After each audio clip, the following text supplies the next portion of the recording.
27 رجب المرجب کو اللہ رب العزت کی مخلوق میں سے ہر مخلوق حیران تھی۔ کائنات کی ہر شے کو حکم دیا گیا کہ تیار ہو جاؤ۔ کس کے لیے؟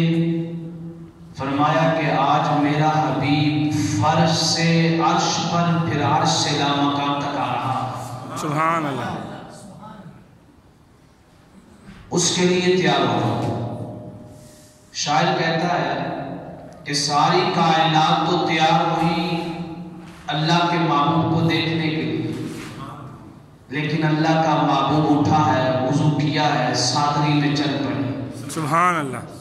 ان کی سادگی کو دیکھنے کے لیے کائنات کو روشن کر دیا گیا، اس لیے کہ کائنات کی ساری روشنیاں مل جائیں تب بھی مصطفیٰ کے چہرے پہ جو نور ہے اس کی برابری نہیں کر سکتی۔ سبحان اللہ۔ اللہ اکبر۔ تو 27 رجب المرجب، اس کی صبح جو رات گزری ہے تقریباً 2 کا یا 2:30 کا یا 1 کا ٹائم ہے، جب آقا کریم علیہ الصلوۃ والسلام کو مسجد حرام سے مسجد اقصی، پھر مسجد اقصی سے سدرۃ المنتہا تک، پھر سدرۃ المنتہا سے وہاں پہ لے جایا گیا جس کا علم کسی کو بھی نہیں ہے سوائے مصطفیٰ کے۔ سبحان اللہ۔ یعنی ایسی شے ہے دنیا میں کہ جس کا علم یا تو اللہ کو ہے یا مصطفیٰ کو ہے، کسی اور کو معلوم نہیں ہے۔ یہ جو واقعہ یوسف بیان ہوا ہے اس کی مناسبت ہے واقعہ معراج کے ساتھ، بڑی پیاری مناسبت ہے۔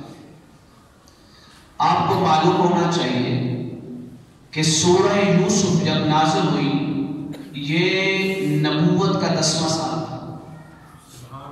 نبوت کا 10واں سال ہے جب سورہ یوسف کو نازل کیا گیا، اور سورہ یوسف کے نزول کے بعد ہی واقعہ معراج ہوا۔ سبحان اللہ۔ یعنی جامعہ مسجد انوار مدینہ نقشبندیہ محمدیہ سیفیہ میں مناسبت دیکھیں۔ اللہ اکبر۔ مناسبت دیکھیں کہ جامعہ مسجد انوار مدینہ میں ادھر واقعہ یوسف ختم ہوا ہے، ادھر واقعہ معراج شروع ہو گیا ہے۔ سبحان اللہ۔ حقیقت میں بھی ایسے ہوا کہ ادھر سورہ یوسف نازل ہوئی، ادھر رب کائنات نے اپنے مصطفیٰ کو اپنی ملاقات کے لیے لامکان پہ بلا لیا۔ سبحان اللہ۔ یہ بھی قبولیت کا ذریعہ ہے، ایک علامت ہے کہ ہم ایک مناسبت سے چل رہے ہیں۔ جب سورہ یوسف نازل ہوئی تو اس میں اللہ رب العزت نے فرمایا نحن نقص علیک، ہم آپ پہ قصہ بیان کر رہے ہیں، احسن القصص، جو سب سے اعلیٰ قصہ ہے اور خوبصورت قصہ ہے جو تم لوگوں نے پہلے کبھی نہیں سنا ہوگا۔ بما اوحینا الیک ھذا القرآن، یہ قصہ ہم اس قرآن میں بیان کر رہے ہیں۔ جب سورہ یوسف نازل ہوئی اللہ نے کہا کہ یہ سب سے اعلیٰ قصہ ہے، اب باتیں تو ہونے لگی کہ سب سے اعلیٰ قصہ تو حضرت یوسف علیہ السلام کا ہے اور نازل وجود مصطفیٰ پر ہو رہا ہے، تو اس وقت رب نے کہا ہوگا کہ قرآن میں اعلیٰ قصہ تو سورہ یوسف ہے، واقعہ یوسف ہے، لیکن اب اس سورت کے بعد ایک ایسا قصہ ہونے جا رہا ہے جس کے اوپر آپ لفظ احسن بھی نہیں بول سکتے، اتنا خوبصورت قصہ ہے۔ یعنی اگر آپ نے احسن بول دیا تو قید کر دیا، اس سے احسن ہو سکتا ہے، اس سے احسن ہو سکتا ہے، اس سے احسن ہو سکتا ہے۔ فرمایا اب ایسا قصہ ہم بیان کرنے لگے ہیں، وقوع پذیر کرنے لگے ہیں، ایسا واقعہ واقع ہونے لگا ہے کہ جس کے اوپر حسن کے لیے کوئی بھی لفظ نہیں بولا جا سکتا، وہ اتنا عجیب قصہ ہے۔ جب سورہ یوسف میں ہم نے پڑھا کہ حضرت یوسف علیہ السلام کو کنویں کی گہرائی سے نکال کر مصر میں شاہی محل تک پہنچا دیا گیا، شاہی محل تک، تو رب کائنات بتانا یہ چاہتا ہے کہ یوسف کو ہم نے کنویں کی گہرائی سے اٹھایا اور مصر میں شاہی محل تک پہنچا دیا، لیکن جن کے وجود اطہر پہ، جن کے قلب اطہر پہ واقعہ یوسف نازل ہو رہا ہے، ان کی شان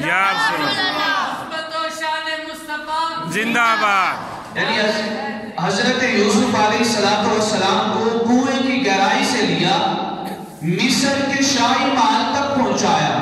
فرمایا لیکن اب ہونا تو ایسا چاہیے کہ جن کے وجود پہ واقعہ یوسف نازل ہو رہا ہے ان کو ہم وہاں پہ لے جائیں. یہاں پہ یوسف بھی نہیں گیا، یہاں پہ کوئی نبی بھی نہیں گیا، کائنات کی کوئی بھی شے نہیں گئی. تو رب کائنات نے کہا کہ یوسف بادشاہ مصر کے محل تک پہنچا، اور مصطفیٰ وہ ہے جو بادشاہوں کے بادشاہ کے دربار میں پہنچا.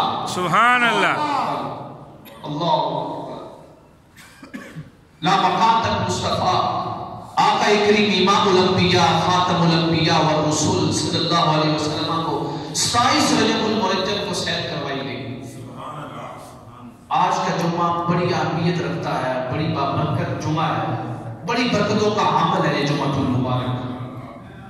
یہ ممکن نہیں ہے کہ ہم 45 منٹ میں 40 منٹ میں واقعہ معراج کو بیان کر سکیں. یعنی بیان یہاں پوائنٹ سنیے گا، نقطہ عجیب نقطہ ہے کہ واقعہ معراج کو بیان کرنے والا 4 گھنٹے لگا لے تو واقعہ معراج مکمل نہیں ہوتا. لیکن جن کو واقعہ معراج کروایا ہے قرآن کہتا ہے تم 4 گھنٹوں میں، 5 گھنٹوں میں، 6 گھنٹوں میں، 8 گھنٹوں میں، 9 گھنٹوں میں، 10 گھنٹوں میں، 24 گھنٹوں میں، سالوں لگے رہو واقعہ معراج بیان نہیں کر سکتے. لیکن جن کو کروایا ہے وہ تو 1 سیکنڈ کے کم عرصے میں بھی ہو کے آ گیا. سبحان اللہ. 1 سیکنڈ کے کم عرصے میں گیا بھی، آیا بھی، سیر بھی کی، زیارتیں بھی کی. وہ 1 سیکنڈ بھی نہیں لگا، لیکن بیان کرنے والے زندگیاں لگا چکے ہیں، بیان نہیں ہو پا رہا. یہی تو معراج ہے. اب یہاں پہ اللہ رب العزت نے تقریباً قرآن کریم میں 2 انبیاء کے معراج کا ذکر کیا. 2 انبیاء کی، ایک حضرت ابراہیم علیہ السلام کے معراج اور دوسرا حضرت موسیٰ علیہ السلام کے معراج. یعنی 2 انبیاء کے معراج کی بات قرآن نے کی. قرآن نے کہا کہ ہم نے ابراہیم کو بھی معراج کروائی، ہم نے موسیٰ کو بھی معراج کروائی، لیکن جو معراج ہم نے اپنے معبود کو کروائی وہ نہ تو ابراہیم کو ہوئی نہ ہی موسیٰ کو ہوئی. ابراہیم کی معراج کی بات کی تو فرمایا وَكَذَلِكَ نُرِي إِبْرَاهِيمَ مَلَكُوتَ السَّمَاوَاتِ وَالْأَرْضِ، کہ ہم نے ابراہیم کو زمین و آسمان کی بادشاہت دکھائی کہ ہماری بادشاہی دیکھو. سبحان اللہ. یعنی ابراہیم کو بادشاہی دکھائی جا رہی ہے، بادشاہت دکھائی جا رہی ہے زمین و آسمان کی. تو اللہ فرمانا یہ چاہتا ہے کہ ابراہیم وہ ہے کہ جس نے زمین و آسمان کی بادشاہی کو دیکھا، لیکن میرا مصطفیٰ وہ ہے کہ جس نے زمین و آسمان کی بادشاہی کو نہیں بلکہ بادشاہ کو دیکھا ہے. سبحان اللہ. بادشاہ کو دیکھا ہے.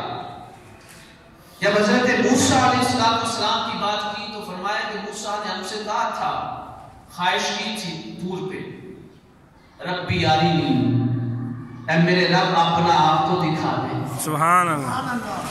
اتنے دنوں سے پردے کے پیچھے سے کلام کر رہا ہے، اتنا خوبصورت کلام ہے تو کتنا خوبصورت ہوگا. سبحان اللہ.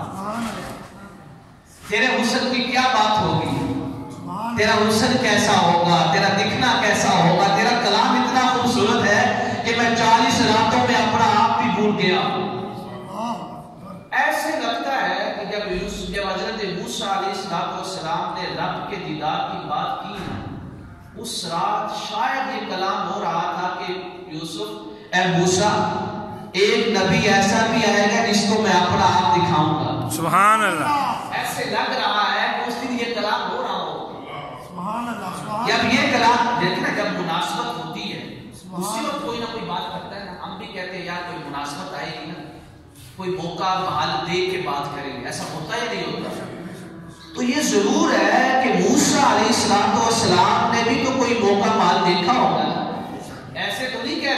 ربی ارینی، اے میرے رب مجھے اپنا آپ دکھا۔ لگتا ایسے ہے، محسوس ایسے ہوتا ہے، معلوم ایسے ہوتا ہے کہ وہ کلام کرنے کی رات ایسی تھی کہ جس رات رب نے اپنے محبوب کا ذکر موسیٰ کے سامنے چھیڑ دیا۔ سبحان موسیٰ کو کہا ہوگا موسیٰ تو طور پہ آیا ہے، ایک ایسا بھی آنے والا ہے یہ طور پہ نہیں، سدرۃ المنتہا پہ نہیں، بلکہ وہاں پہ آئے گا، یہاں پہ کب تب جب کہا یہ بھی لفظ نہیں بولے جاتے۔ اس وقت موسیٰ نے کہا اب مناسبت ہے، اب موقع محل ہے، بات کر لیتے ہیں۔ اپنی خواہش تو سامنے رکھتے ہیں، اگر محبوب کی مرضی دکھائے یا نہ دکھائے۔ محب کی بات تو یہ ہے کہ وہ اپنی خواہش زبان پہ لے آئے، کہیں لیٹ نہ ہو جائے۔ آج دنیا کے محبوب کو پیغام پہنچانا ہونا تو اس کے دوست کہتے ہیں یار جلدی کر، لیٹ نہ ہو جائے۔ جب اللہ نے اپنے محبوب کی بات شروع کی تو موسیٰ نے بھی کہا ہوگا کہ موسیٰ جلدی کر، لیٹ نہ ہو جائے۔ اگر آج بات معراج کی چل رہی ہے، سدرۃ المنتہا سے اوپر لامکان کی بات ہو رہی ہے تو اپنی بھی بات کر دیں، شاید کہ مجھے بھی جلوہ مل جائے۔ سبحان اللہ۔ عرض کر دیا ربی ارینی، اے رب تو مجھے اپنا آپ دکھا دے۔ اللہ نے فرمایا موسیٰ بات تو میں اپنے محبوب کی کر رہا تھا، تو نے اپنی کر دی، تو نے اپنے لیے خواہش رکھ دی۔ فرمایا لن ترانی، تو مجھے نہیں دیکھ سکتا، تو مجھے نہیں دیکھ میرا دیدار نہیں کر سکتا۔ ہاں ایک شرط ہے، وَلَكِنِ انظُرْ إِلَى الْجَبَلِ، اس پہاڑ کی طرف دیکھ، فَإِنِ اسْتَقَرَّ مَكَانَهُ، اگر یہ پہاڑ اپنی جگہ پہ رہا تو پھر تم مجھے دیکھ لے۔ اب قرآن کہتا ہے فَلَمَّا تَجَلَّى رَبُّهُ لِلْجَبَلِ، جب رب نے اپنی تجلی اس پہاڑ پہ کی نا، جَعَلَهُ دَكًّا، وہ پہاڑ ریزہ ریزہ ہو گیا۔ وَخَرَّ مُوسَىٰ صَعِقًا، موسیٰ نے پہاڑ پہ پڑنے والی تجلی کو دیکھا تو موسیٰ بھی بے ہوش ہو کر گر پڑے۔ اللہ اکبر۔ لوگوں جس پہاڑ پہ رب کی تجلی پڑے وہ ریزہ ریزہ ہو جائے تو اسے طور کا پہاڑ کہتے ہیں، اور جس ذات پہ رب اپنی ساری تجلی کر دے اور قرآن کے ما زاغ البصر وما طغى، اس کی آنکھ نہ دائیں ہوئی نہ بائیں ہوئی، نہ اس نے کسی طرف دیکھا، وہ صرف مجھے تکتا رہا، جس کی آنکھ بھی دائیں بائیں نہ ہو اس کو ذات مصطفیٰ کہتے ہیں۔ سبحان اللہ، اللہ اکبر، یا عظمت و شان مصطفیٰ زندہ باد۔ اس کو ذات مصطفیٰ کہتے ہیں۔ فرمایا کہ جو ریزہ ریزہ ہو جائے وہ دور کا پہاڑ ہے، اور جو بے ہوش ہو کر رب کی تجلی سے گر پڑے وہ موسیٰ ہے، جو اپنے رب کی ساری تجلیوں کو اپنے وجود پہ جذب کر لے، وہ مدینے کی سرکار ہے۔ سبحان اللہ۔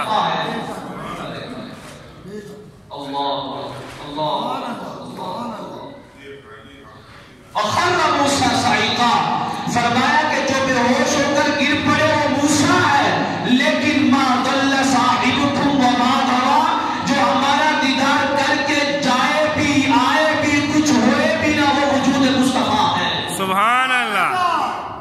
ارے اپنے آپ کو مصطفیٰ کے برابر کہنے والوں، رب کائنات نے واقعہ معراج کروا کر کائنات کو انسانیت کے اوپر یہ واضح کر دیا، جو محمد کو اپنے جیسا کہتا ہے اب وہ آ کے دکھائے سدرۃ المنتہا سے آگے۔ اگر تو سدرۃ المنتہا سے آگے نہیں جا سکتا تو محمد کو اپنے آپ جیسا کیسے کہہ سکتا ہے؟ استغفر۔ ہمیں تو آج تک یہ نہیں پتا چلا کہ سدرۃ المنتہا سے آگے کیا تھا، سدرۃ المنتہا سے آگے کیا تھا۔ اب جس انسان کو مصطفیٰ جس جگہ پہ جائے اس کا علم نہ ہو تو جو جا رہا ہے اس کا علم کیسے ہو سکتا ہے؟ سبحان اللہ۔ آج تک انسانیت کو یہ نہیں پتا چلا کہ سدرۃ المنتہا سے آگے کیا ہوا۔ کیا رب کائنات نے کلام کیا؟ ادھر فرمایا کہ اگر میں کسی سے معراج میں بات کروں اور اس بات کو لوگوں کے اوپر واضح کر دوں، ظاہر کر دوں، لوگوں کے سامنے بیان کر دوں، جس کی بات کا راز میں کھول دوں،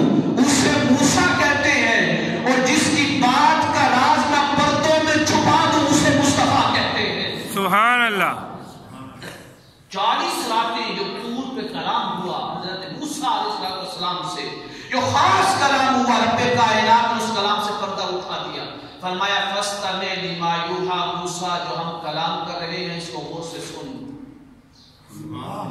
اس کو غور سے سن۔ کلام کیا ہے؟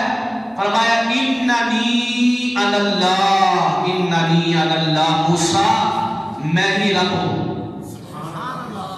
میں ہی اللہ ہوں، لا الہ الا انا، میرے سوا کوئی بھی عبادت کے لائق نہیں ہے، فاعبدنی، میری عبادت کرنا، وَأَقِمِ الصَّلَاةَ لِذِكْرِي، میری یاد میں نماز قائم کیا کر، نماز پڑھا کر، جب تجھے میری یاد آئے نا تو مسجد میں آ جایا کر، نماز پڑھ لیا کر۔ موسیٰ سے کلام ہوا تو سارا بیان کر دیا، لیکن جب رب کائنات نے معراج کی رات اپنے محبوب سے کلام کیا، فرمایا پوچھنا چاہتے ہو موسیٰ کی طرح جیسے ہم نے موسیٰ سے بات کی وہ پردہ اٹھا دیا، تو تم یہ بھی چاہتے ہو کہ جو مصطفیٰ سے کلام ہوا اس سے بھی پردہ اٹھ جائے؟ فرمایا نہیں نہیں، فَأَوْحَىٰ إِلَىٰ عَبْدِي مَا أَوْحَىٰ، وہ تو میرے اور میرے محبوب کے درمیان راز کی باتیں۔ سبحان اللہ، تم کیا سکتے؟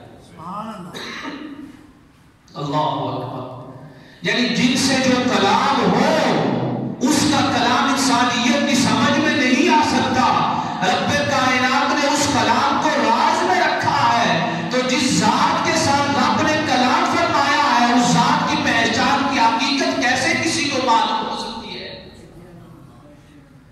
اس ذات کی پہچان تک معلوم نہ ہو، اس کے بارے میں ہم یہ کہیں کہ وہ ہم جیسا ہے، ہماری طرح کھاتا ہے، پیتا ہے، چلتا ہے۔ ارے تو چلتا ہے زمین پر، وہ چلتا ہے سدرۃ المنتہا پہ۔ سبحان اللہ، ارے تو دیکھتا ہے اپنے چاچوں کو، اپنے تاؤں کو، اپنے بھائیوں کو، اپنے رشتہ داروں کو، زمین کی نشانیوں کو، تو زمین پر چلتے ہوئے دیکھ رہا ہے، جو چلتے ہوئے سدرۃ المنتہا سے اوپر اس کو دیکھ رہا ہے جس نے ساری نشانیوں کو پیدا فرمایا۔ سبحان اللہ، تو کہتا ہے کہ مصطفیٰ میرے جیسے ہیں۔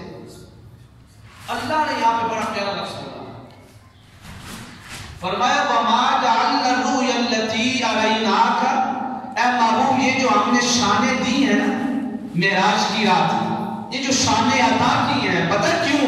فِتْنَةً لِلنَّاسِ، تاکہ یہ واضح کر دے کہ مصطفیٰ والے کون ہیں اور مصطفیٰ سے دور بھاگنے والے کون ہیں، کہ میرے مصطفیٰ کی شانوں پہ ایمان لانے والے کون ہیں اور مصطفیٰ کی شانیں سن کر منہ بنانے والے کون ہیں۔ اللہ، اب یہاں پہ بات چلتی ہے، آقا کریم علیہ السلام نے واقعہ معراج کو خود بیان کیا، یہ صحیح بخاری میں، صحیح مسلم میں حدیث ہے، طویل حدیث۔ قرآن کریم نے صرف اور صرف واضح الفاظ میں مسجد حرام سے مسجد اقصی تک کا ذکر کیا ہے، کیونکہ کفار جانتے تھے، مسجد حرام کو بھی جانتے تھے، دیکھی ہوئی تھی کفار نے، کیونکہ رہتے وہیں پہ تھے، اور مسجد اقصی بیت المقدس کو بھی دیکھا ہوا تھا۔ تو رب کائنات نے صرف اس چیز کا ذکر کیا، اس باتوں کا ذکر کیا جو کفار کو معلوم تھی، تاکہ شاید یہ ایمان لے آئیں، لیکن ختم اللہ علی قلوبہم، ان کے دلوں پہ مہر لگ چکی تھی۔ اللہ نے کہا سبحانہ، پاک ہے وہ ذات، یہ ترجمہ ہوتا ہے معروف، لیکن علامہ ابن حجر نے ایک بڑا عجیب ترجمہ کیا ہے فتح الباری میں، وہ کہتے ہیں کہ سبحانہ کا ایک معنی یہ ہے کہ جو بات ہم کرنے لگے ہیں نا یہ بڑی عجیب بات ہے، سبحان اللہ، یہ بڑی حیران کر دینے والی بات ہے۔ بات کیا ہے؟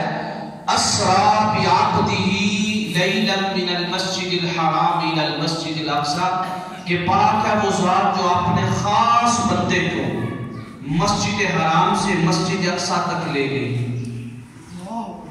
مسجد اقصی کی تعریف کیا ہے؟ الذی بارکنا حولہ، وہ مسجد اقصی ہے جس کا ارد گرد ہم نے بابرکت بنایا ہے۔ سبحان اللہ، یہاں پہ ذہنوں کے سوال بٹھائیں، عقیدے کی بات بھی ہے۔ قرآن کہہ رہا ہے کہ مسجد حرام سے مسجد اقصی تک لے گئے، اور مسجد اقصی وہ ہے جس کا ارد گرد بابرکت ہے۔ مولا تو یہ فرما رہا ہے کہ بارکنا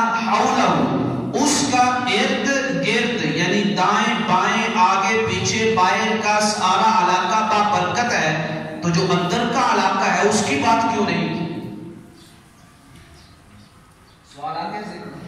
یعنی قرآن کریم نے یہ کیوں نہیں فرمایا الذی بارکنا فیہا کہ ہم مسجد اقصی میں لے کے وہ مسجد اقصی جس کا اندر بابرکت ہے؟ نہیں، قرآن نے کہا ہے اندر کی بات نہیں کر رہا ہوں، الذی بارکنا حولہ کہ اس کا ارد گرد باہر کا علاقہ بابرکت ہے۔ اب اگر قرآن کی ساری آیات کو پڑھیں، تقریباً 5 مقامات پہ رب کائنات نے برکت کی بات کی ہے۔ کتنے مقامات پہ؟ 5 مقامات پہ۔ یہاں پہ اہل اللہ کی شان کھلے گی کہ اہل اللہ سے کسی شے کو نسبت ہو جائے تو اس کو کیا مقام مل جاتا ہے۔ یہ بات سننے والی ہے، بڑے غور سے سنیں۔ قرآن نے مشارق اور مغارب کی بات کی تو پتہ کیا فرمایا؟ وَمَغَارِبَهَا الَّتِي بَارَكْنَا فِيهَا کہ اس کا مشارق وہ جو زمین ہے اور اس کا مغرب والا حصہ ہم نے اس کے اندر برکت رکھی ہے۔ سبحان اللہ۔ بارکنا فیہا اس کے اندر برکت ہے۔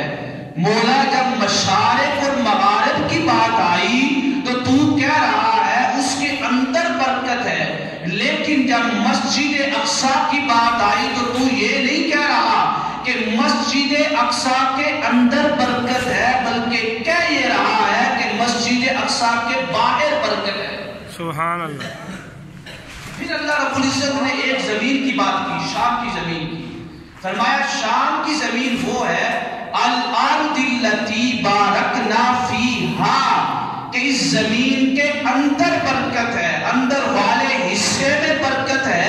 اب پھر وہی سوال ہوا کہ مولا جب شام کی زمین کی بات ہوئی تو کہہ رہا ہے کہ اندر برکت ہے، باہر نہیں ہے۔ اندر ہے، باہر کی بات نہیں کی، لیکن جب مسجد اقصی کی بات کی تو کہہ رہا ہے بارکنا حولہ کہ جس مسجد اقصی میں معراج کی رات ہم مصطفیٰ کو لے گئے، بارکنا فیہا نہیں ہے، بارکنا حولہ اس کے باہر برکت ہے۔ مولا راز کیا ہے؟ فرمایا اس لیے کہ مسجد اقصی وہ ہے کہ جس میں انبیاء کی قبریں ہیں۔ سبحان اللہ۔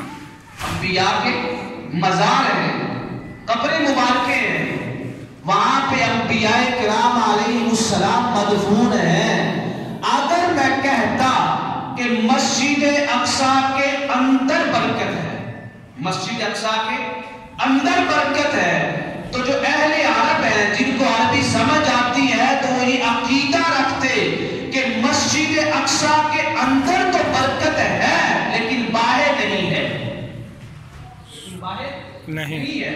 لیکن جب ہم نے کہا کہ مسجد اقصی کے باہر برکت ہے تو اہل عرب جانتے ہیں کہ جس شہر کے باہر برکت ہو ایٹومیٹکلی ضروری ہوتا ہے کہ اس شہر کے اندر بھی برکت ہوتی ہے۔ سبحان اللہ۔ تو اب بتانا یہ چاہتا ہے کہ یہاں پہ میرے نیک بندے ہوں، اس جگہ میں تو برکت ہوتی ہے، لیکن جو شے بھی ان کے ساتھ جڑ جاتی ہے وہ بھی برکت والی بن جاتی ہے۔ سبحان اللہ۔ فرمایا مسجد اقصی کا جتنا علاقہ مسجد اقصی کے ساتھ جڑا ہوا ہے اور مسجد اقصی انبیاء کرام کے وجود اطہر کی قبروں مبارکوں کے ساتھ جڑی ہوئی ہے، مسجد اقصی انبیاء کی قبروں کے ساتھ جڑی ہوئی ہے تو برکت ہے۔ اب جو چیز بھی مسجد اقصی کے ساتھ جڑی ہوئی ہے وہ بھی برکت ہے۔ سبحان اللہ۔ یعنی اندر کی بات کرتے تو برکت معصوم ہو جاتی ہے۔ فرمایا نہیں اندر نہیں، حولہ، جب حولہ برکت ہے تو ضروری ہے اندر بھی برکت ہو، لیکن اگر بات قرآن کر دیتا کہ اندر برکت ہے پھر یہاں پہ ثبوت نہیں تھا کہ باہر بھی برکت ہو۔ مثلا اگر کسی کے گھر کے باہر چیز اچھی بنی ہوئی ہے، یعنی چار دیواری اچھی ہے، اس سے آپ کو کیا لگتا ہے؟ ذہن میں کیا خیال آئے گا کہ اندر بھی اچھا ہے، اندر بھی اچھا ہے۔ لیکن اگر چار دیواری صحیح نہ ہو تو ذہن میں یہ خیال نہیں آتا کہ اندر صحیح نہیں ہوگا، ذہن میں یہی آتا کہ اندر کچھ نہ کچھ اچھا ہوگا۔ تو قرآن بتانا یہ چاہتا ہے کہ جب باہر برکت ہے، یعنی اگر تم کسی کے گھر کی چار دیواری کو دیکھو، اس کی تزئین کو، آرائش و زبائش کو دیکھو، تو کہتے ہو کہ گھر کے اندر بھی اچھا ہوگا۔ تو اسی طرح جب مسجد اقصی کے باہر برکت ہے، تو جب باہر کی برکت کی بات سنو گے تو ذہنوں میں اندر کی برکت کی بات بھی آ جائے گی۔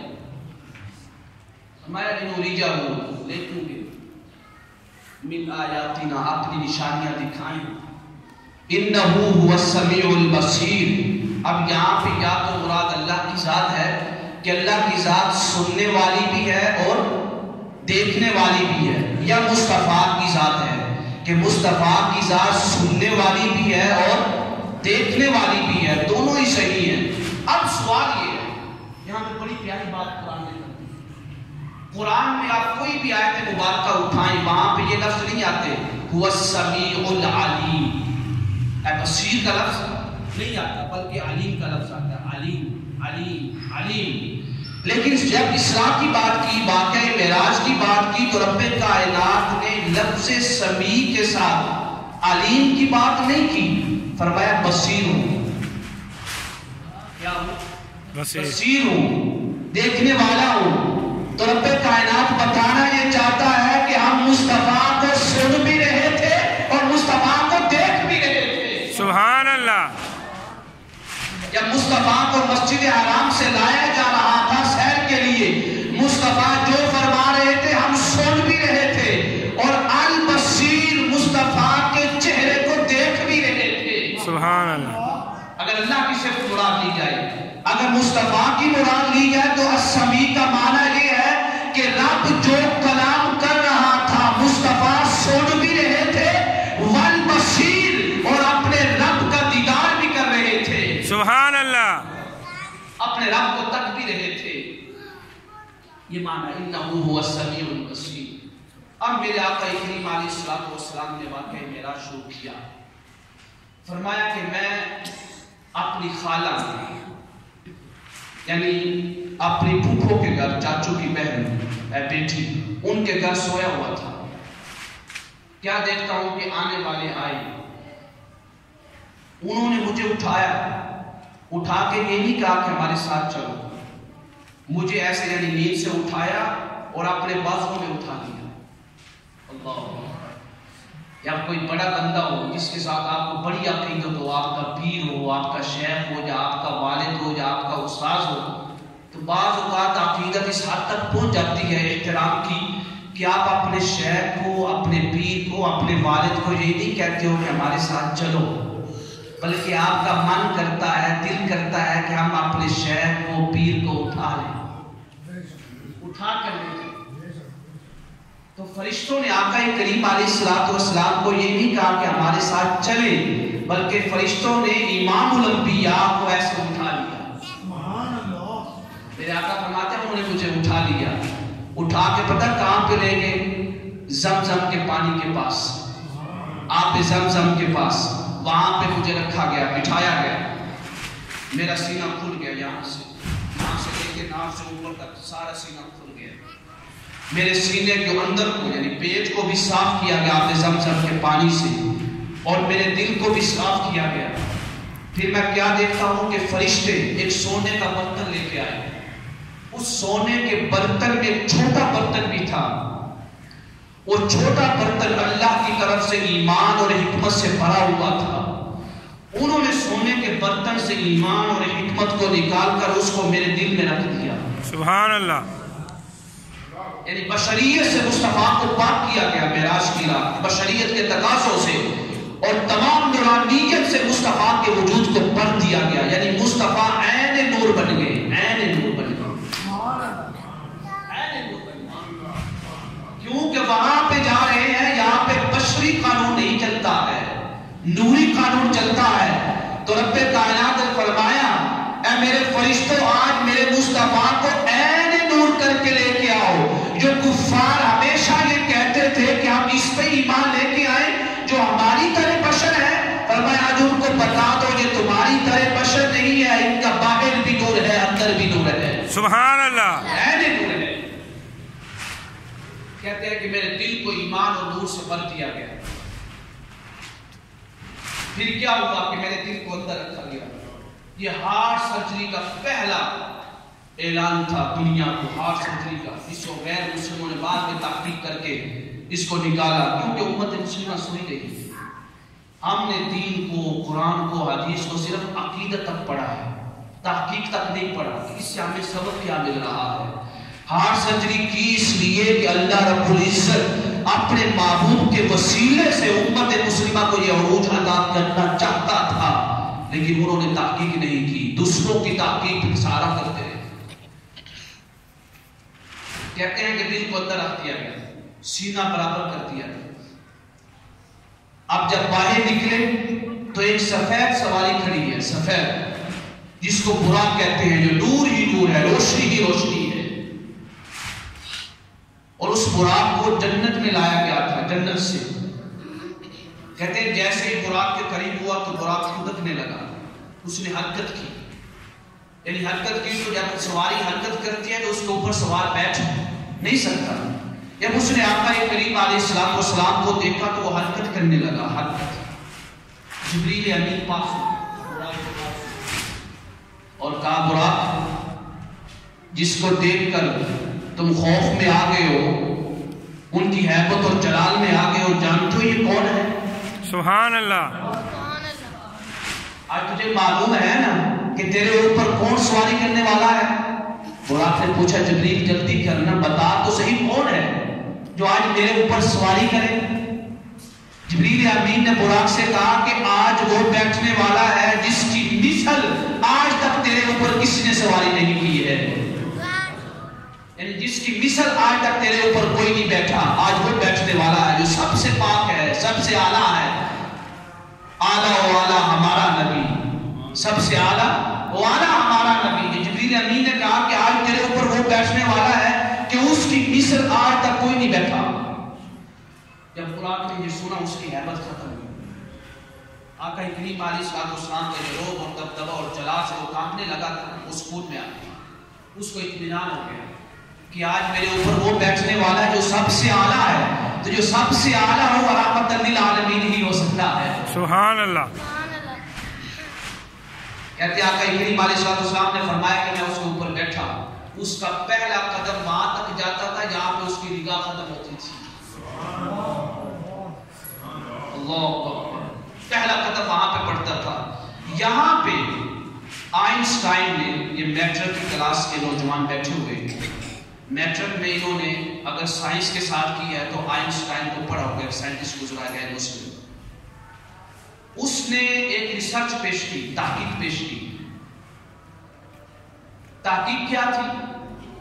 اس نے کہا کہ دنیا میں اگر کوئی شخص روشنی کی رفتار سے سفر کرے، روشنی کی رفتار سے سفر کرے، تو کوئی بھی شخص پوری دنیا کا 7 دفعہ چکر لگا سکتا ہے. کتنی مدت میں، کتنے وقت میں؟ صرف 1 منٹ میں. اللہ، یعنی اگر کوئی ایسی سواری بنا لی جائے جو روشنی کی رفتار سے سفر کرے تو 1 منٹ میں دنیا کا 7 دفعہ چکر لگایا جا سکتا ہے، 7 دفعہ سیر کی جا سکتی ہے پوری دنیا کی مسافر. لیکن آئنسٹائن کو شاید واقعی معراج معلوم نہیں تھا. اگر واقعی معراج معلوم ہوتا تو آئنسٹائن کہتا ہے یہ میری تحقیق نہیں ہے، یہ تحقیق تو مسلمانوں کے امام الانبیاء محمد مصطفیٰ پہلے پیش فرما گئے. سبحان اللہ. ان کے براق روشنی سے بڑا ہوا جانور تھا، سواری تھی روشنی سے بنی ہوئی، جو روشنی کی رفتار سے بھی زیادہ سفر کرتی تھی. روشنی کی رفتار سے زیادہ، یعنی جس رفتار سے سورج کی روشنی ہمارے گھروں میں پہنچتی ہے نا، یا سورج کی روشنی سفر کرتی ہے، اس سورج کی روشنی سے بھی زیادہ یہ براق تیز مسافت طے کرتا ہے. اس پہ بیٹھے آقا کریم علیہ السلام نے جب سفر شروع ہوا، مسجد اقصیٰ سے پہلے بہت سی چیزوں کو دیکھا. کیونکہ ٹائم ختم ہو رہا ہے، ایک شے کا ذکر کرتے ہیں. بڑا پیارا واقعہ ہے، مسند امام احمد بن حنبل میں یہ واقعہ ہے، یہ نوجوانوں کے لیے بیان کر رہا ہوں. اللہ اکبر. میرے آقا کریم علیہ السلام فرماتے ہیں کہ ہم ایسی جگہ پہ پہنچے کہ مجھے بڑی عجیب و غریب خوشبو آئی، ایسی خوشبو جو میں نے دنیا میں پہلے کبھی نہیں سونگی تھی، ایسی خوشبو تھی۔ میں نے جبریل سے پوچھا جبریل بتا اسے یہ خوشبو کیسی ہے؟ جبریل امین نے عرض کیا یا رسول اللہ یہ خوشبو فرعون کی بیٹی کی جو کنگھی کرتی تھی نا عورت، اس کی ہڈیوں کی خوشبو آ رہی ہے، اس کی ہڈیوں کی خوشبو۔ آپ نے پوچھا جبریل واقعہ کیا ہے؟ لوگوں سنو، نوجوانوں سنو، یہ واقعہ سنو اور اس کے بعد سچی توبہ کرو، اللہ کی طرف رجوع کر لو، اللہ کی طرف آؤ، اللہ کے لیے اللہ کی طرف آؤ، اور اللہ کی طرف اسی وقت آؤ کہ جب اللہ والوں کے پاس آؤ، جب نسبت والوں کے پاس آؤ۔ آپ کے پاس نسبت والے بھی ہیں، مجاہد صاحب بھی، میاں محمد نعیم صاحب، آپ کے پاس اللہ کا قرآن بھی پڑھایا جا رہا ہے، اللہ کے مصطفیٰ کی حدیث بھی پڑھائی جا رہی ہے، ساری نسبتیں آپ کو جامعہ مسجد انوار مدینہ نقشبندیہ محمدیہ سیفیہ میں مل رہی ہے۔ آپ سے بڑھ کر خوش نصیب کون ہو سکتا ہے؟ سنیے، جبریل امین نے عرض کیا یا رسول اللہ ایک دن کیا ہوا کہ یہ جو فرعون کی بیٹی کی کنگھی کرتی تھی نا، اس کو عربی میں کہتے ہیں ماشیتا، کنگھی کرنے والی، تمشید کہتے ہیں کنگھی پھیرنا بالوں میں۔ یہ ماشیتا جو تھی نا کنگھی کرنے والی، ایک دن کنگھی کر رہی تھی، جب کنگھی کر رہی تھی نا بالوں میں، اس کی کنگھی زمین پہ گر پڑی، زمین پہ گر گئی، زمین پہ گر پڑی۔ گرنا کو سمجھ میں آ رہا ہے یا نہیں آ رہا؟ گر پڑی۔ یہ کنگھی کرنے والی جب اس نے کنگھی کو اٹھایا نا، اٹھاتے ہوئے اس نے کہا بسم اللہ، اٹھاتے ہوئے بسم اللہ کہا، کس کے سامنے؟ جس کا باپ خدائی کا دعویٰ کر چکا ہے، جس کے باپ کی لوگ عبادت کرتے ہیں، جس کے باپ کو لوگ خدا مانتے ہیں، جس کا باپ خود کہتا ہے کہ ربک الاعلی، کہ میں سب سے بڑا رب ہوں، اس کی بیٹی کے سامنے اس نے کہا بسم اللہ۔ فرعون کی بیٹی نے کہا ٹھہر ایک منٹ، کنگھی بعد میں کروں، لفظ کی بولے، انہیں کیا یہ لفظ بولے بسم اللہ۔ فرعون کی بیٹی نے کیا یہ دس اے جگہ اللہ بولے اس تو مراد میرا باپ ہی ہے نا، اس تو مراد میرا باپ ہی ہے نا۔ اس کنگھی کرنے والی نے کیا چلیے تینوں آج تک کوئی پہچان نہیں ہوئی، تو اپنے باپ تک ہی پہنچی، اے جدہ میں نام لیا نا کنگھی اٹھاتے ہو یا بسم اللہ اوئے جنہیں مینوں بھی پیدا کیتا ہے، تینوں بھی پیدا کیتا ہے، اور تیرے باپ کو بھی پیدا کیتا ہے۔ سبحان اللہ۔ یعنی آپ کے والد کا بھی خالق ہے، میرا بھی خالق ہے، تیرا بھی خالق ہے۔ چلیے تو آج تک اپنے خالق کو نہیں پہچان سکی، وہ بھی تو خدا کی بیٹی تھی، ملعون خدا کی، جھوٹے خدا کی۔ اس کا گھمنڈ پوچھنے لگا کہ یہ کیسے ہو سکتا ہے کہ میری نوکرانی، میری ملازمہ، میری خادمہ کسی اور کے خدا کا نام، میرے باپ کو چھوڑ کر وہ اپنے باپ کے پاس چلی گئی، اس نے کنگھی نہیں کروائی۔ کیوں؟ اس کو پتا چل گیا کہ اگر آج اس کی زبان سے نکلا ہے بسم اللہ بسم اللہ بسم اللہ، اے نوجوان تو بتا کہ تیری زبان پہ کتنی دفعہ اللہ اللہ اللہ اللہ کا ذکر آیا ہے؟ بتا تو صحیح کہ تو دل میں کتنی دفعہ کرتا ہے اللہ اللہ اللہ اللہ اللہ اللہ اللہ، کتنی دفعہ کرتا ہے؟ تیرے دل پہ کتنی دفعہ اللہ اللہ اللہ کی آواز کی دستک آتی ہے؟ بتا تو صحیح نوجوان۔ تو ہر شے کے بارے میں سوچتا ہے، اس کے بارے میں سوچنا کہ جو کہتا ہے وَنَحْنُ أَقْرَبُ إِلَيْهِ مِنْ حَبْلِ الْوَرِيدِ، اے نوجوان میں تیرے دل سے بھی زیادہ تیرے قریب ہوں۔ سبحان اللہ۔ اس نے کہا کہ اگر آج یہ نام لے رہی ہے تو میرے باپ کی سلطنت کو تو خطرہ ہے، میرے باپ کی حکومت کو تو خطرہ ہے، میرے باپ کا اقتدار تو خطرے میں نظر آ رہا ہے۔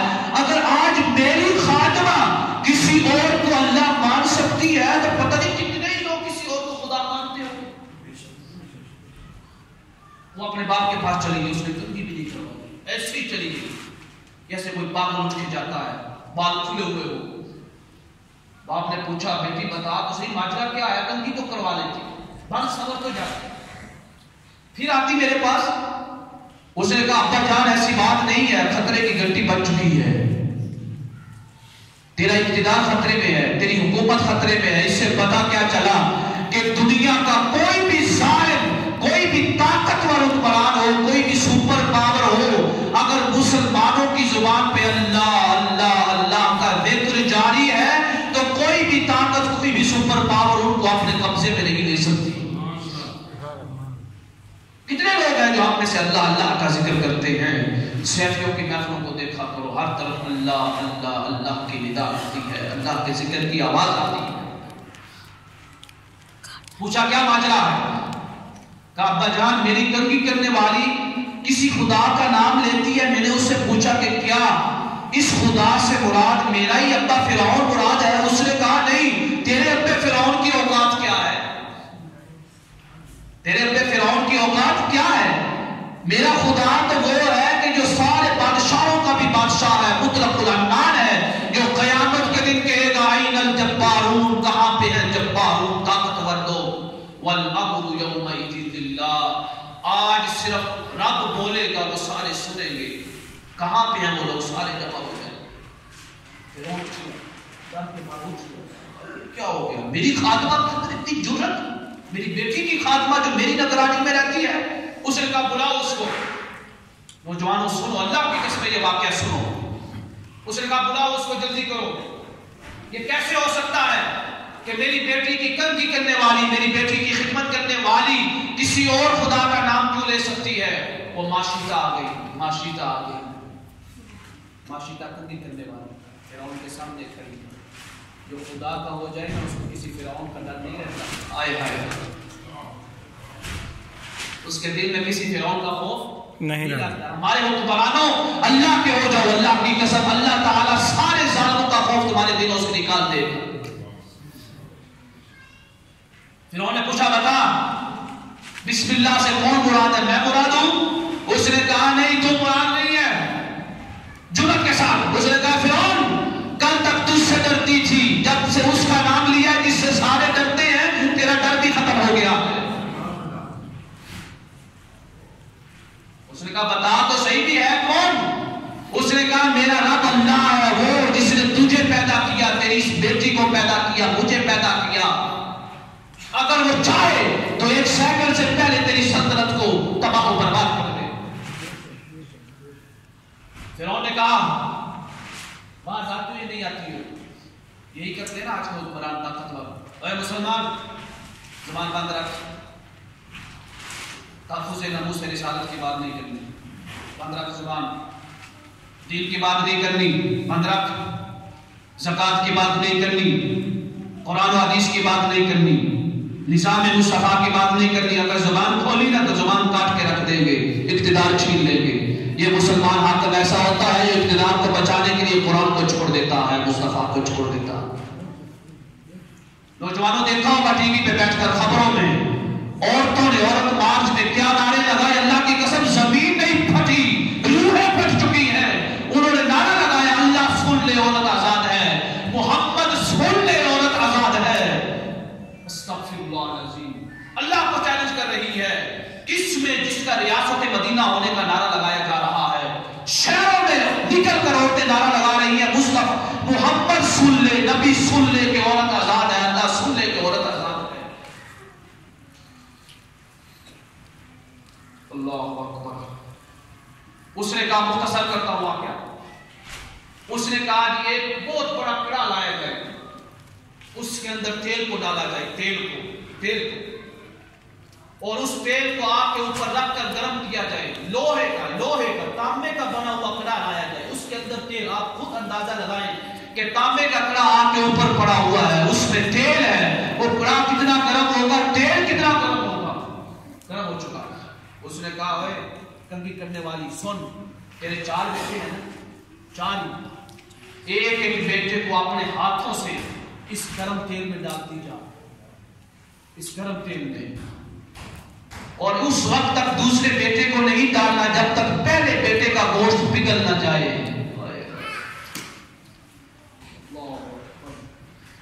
تجھ سے اللہ نے کچھ نہیں مانگا. آج کے نوجوان تجھ سے اللہ نے صرف یہ مانگا ہے کہ جب مسجد میں اذان ہونا مؤذن پکارے حی علی الصلاۃ حی علی الصلاۃ تو نماز کی طرف آ جا، نماز کی طرف آ جا. تجھ سے میرے رب کو ذبح کروا دے، اپنے آپ کو قربان کروا دے. دیکھ اس عورت کو، یہ عورت ہے، نوجوان مرد نہیں ہے، عورت ہے. اس سے رب کہہ رہا ہے کہ اگر میرا نام لینا ہے تو آج اپنے آپ کو بھی گرم تیل میں ڈال اور اپنی اولاد کو بھی گرم تیل میں ڈال دے. تجھ سے تو کچھ نہیں مانگا میرے رب نے، سارا کچھ دیا ہے، پھر بھی تو نماز نہیں پڑھتا ہے.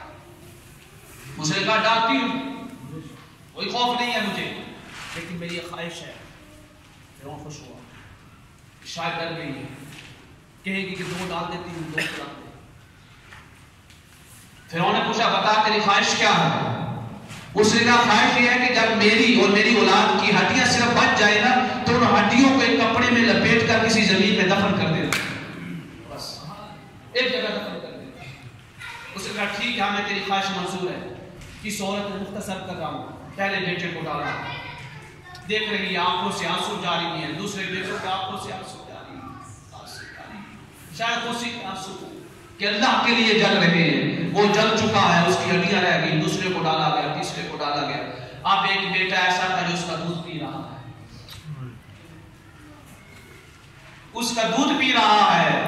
تقاصت حدیث کے الفاظ ہیں، میرے آقا کریم علیہ السلام نے فرمایا تقاصت، وہ عورت تھوڑی دیر کے لیے ٹھہر گئی، رک گئی. کفار ماجرا دیکھ رہے ہیں کہ شاید اب اس میں ہمت ختم ہو چکی ہے، حوصلہ ختم ہو چکا ہے. نوجوانوں سنو، حوصلہ ختم ہو چکا ہے. وہ ٹھہر گئی. رب کائنات نے دودھ پیتے بچے کو، دودھ پیتے بچے کو کلام کرنے کی طاقت عطا فرما دی. سبحان اللہ. دودھ پیتا بچہ اپنی ماں سے کلام کرنے لگا. حدیث سے صحیح ہے، عبداللہ ابن عباس فرماتے ہیں 4 بچوں نے کلام کیا، ان میں سے ایک بچہ یہی ہے، اس نے کلام کیا. اس نے پتا کلام کیا کیا؟ دودھ پیتا بچہ ہے، نوجوان تیری عمر تو 12 سال ہو چکی ہوگی، 15 سال 20 سال 25 سال، یہ دودھ پیتا بچہ ہے. اس نے کہا اماں جان گھبرا نہیں، جس رب کے لیے تو قربانی دینا چاہتی ہے مجھے ڈال دے، میں راضی ہوں، میں قربان ہونے کے لیے تیار ہوں. اس نے ڈال دیا اس کو. دودھ پیتے بچے کو ایک ماں اپنے سامنے گرم تیل میں، جس کے نیچے آگ جل رہی ہے اور وہ گرم تیل تانبے کے کڑاہ میں پڑا ہوا ہے، اس میں ڈال رہی ہے. آج کی مائیں کہاں گئی؟ ان کی ماؤں سے ان کے بیٹے نہیں مانگے گئے، ان کی ماؤں سے ان کے گھر والے نہیں مانگے گئے، ان کی ماؤں سے ان کی بیٹیاں نہیں مانگی گئی، ان کی ماؤں سے ان کی جائیداد نہیں مانگی گئی. ان کی ماؤں سے صرف یہ کہا گیا کہ جب مسجد میں اذان کی آواز آئے حی علی الصلاۃ تو اپنے بیٹے کو یہ کہا کر کے جا سارے کام چھوڑ دے، پہلے اپنے رب کے حضور جھک جا. سبحان اللہ. سارے جل گئے. اس نے ساری ہڈیوں کو جمع کیا. فرعون نے اپنے وعدے کے مطابق ملعون نے زمین میں دفنا دیا. جبریل امین نے عرض کیا یا رسول اللہ یہ انہی ہڈیوں کی خوشبو آ رہی ہے، یہ انہی ہڈیوں کی خوشبو آ رہی ہے. آج بھی دنیا والوں کو بتا رہی ہے کہ جو اللہ کے لیے جیتے ہیں دنیا میں، اگر موت آ بھی جائے تو موت انہیں مردہ نہیں کرتی ہے، سبحان اللہ، مردہ نہیں کرتی. اس سے آگے واقعی میرا چلے گا. اللہ کی حضور دعا ہے کہ رب کائنات ہمیں اور ہماری نوجوان نسل بدل دے، بدل دے، بدل دے، اپنا عاشق بنا دے، اپنے معبود کا عاشق بنا دے، اللہ والوں کا عاشق بنا دے. نوجوان نسل کا بدلنا بہت ضروری ہے، بہت ضروری ہے. نوجوان نسل وہ ہے جو مستقبل میں ملک کو چلائے گی، نسلوں کو چلائے گی. ان کی پیشانیوں میں سجدے کا نور آنا بہت ضروری ہے. ان کی زبان پہ قرآن پاک کی آیات مبارکہ کی تلاوت کا ورد جاری ہونا بہت ضروری ہے.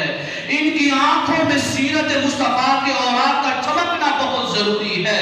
ان کے قدموں کو مسجد کی طرف آنا بہت ضروری ہے. ان کے ہاتھوں میں قرآن کے اوراق کھلنا بہت ضروری ہے.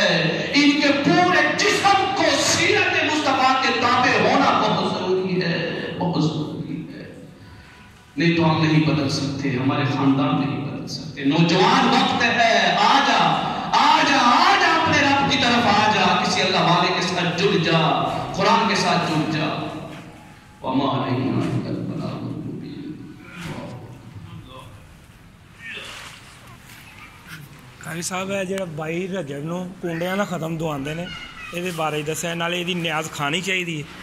27 رجب المرجب 22 رجب المرجب کو جو کونڈے بنائے جاتے ہیں، ہمارے اہل سنت کے ہاں یہ بات یاد رکھیں، کسی کا عقیدہ یہ نہیں ہے کہ حضرت امیر معاویہ رضی اللہ تعالیٰ عنہ کی خوشی میں، یعنی وہ اس دن فوت ہوئے تھے تو ان کی خوشی میں وہ ایک ختم دلوا رہے ہیں، کسی کا ایسا عقیدہ نہیں۔ ہم اہل سنت میں سے ہر شخص ہی صحابہ کرام سے متأثر ہے۔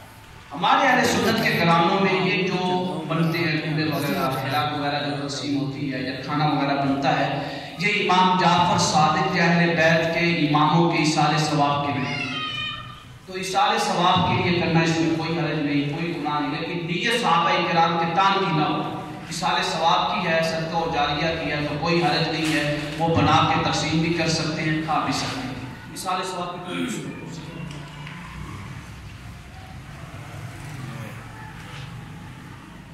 اگر اجازت ہے کیونکہ ٹائم کافی ہو گیا ہے تو یہ 2 سوال جو ہیں یہ تمہیں تو کر لیں۔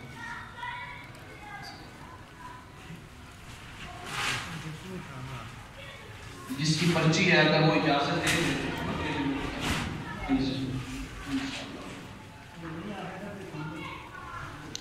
لہذا جب تک آپ یہ خدمت کریں مسجد کی بڑھ چڑھ کر حصہ لیا کریں، مسجد کا کام زیر تعمیر ہے، کیونکہ یہی صدقہ جاریہ ایسا ہے کہ جہاں پہ قیامت تک مسجد میں اذانوں کی آوازیں گونجتی رہتی ہیں، آپ کے نامہ اعمال میں ثواب ملتا رہے گا۔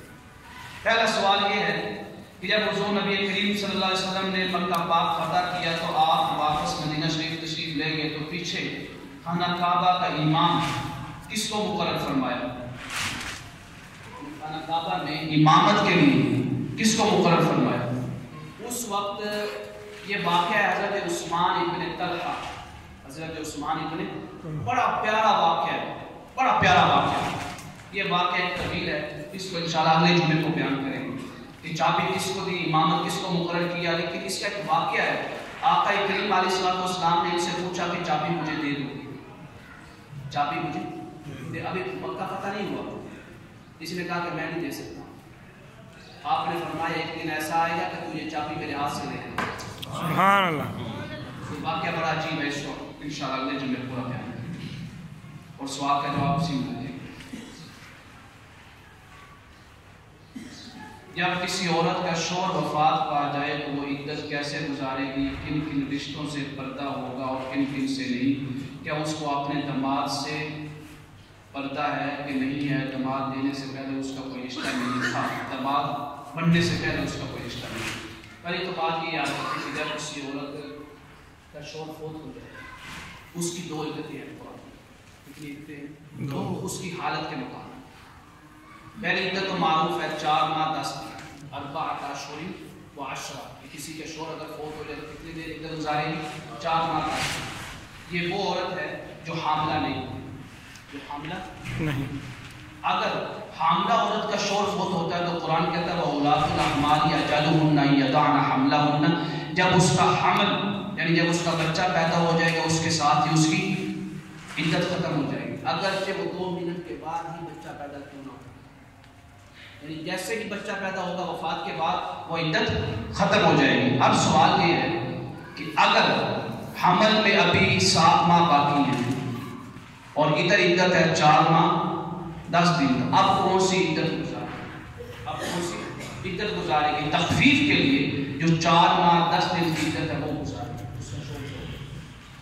اب رہا سوال کہ کن کن رشتوں سے وہ پردہ کرے گی؟ ہر اس رشتے سے پردہ کرے گی جس کے ساتھ وہ نکاح کر سکتی ہے، یعنی محرم جو لوگ ہیں ان سے پردہ کرنا ضروری نہیں ہے، لیکن جو غیر محرم ہے ان سے وہ پردہ کرے گی۔ کوئی بھی طلاق کا پیغام، نکاح کا پیغام، کسی بھی طرح کا کوئی بھی اس کو پیغام دینا جائز نہیں۔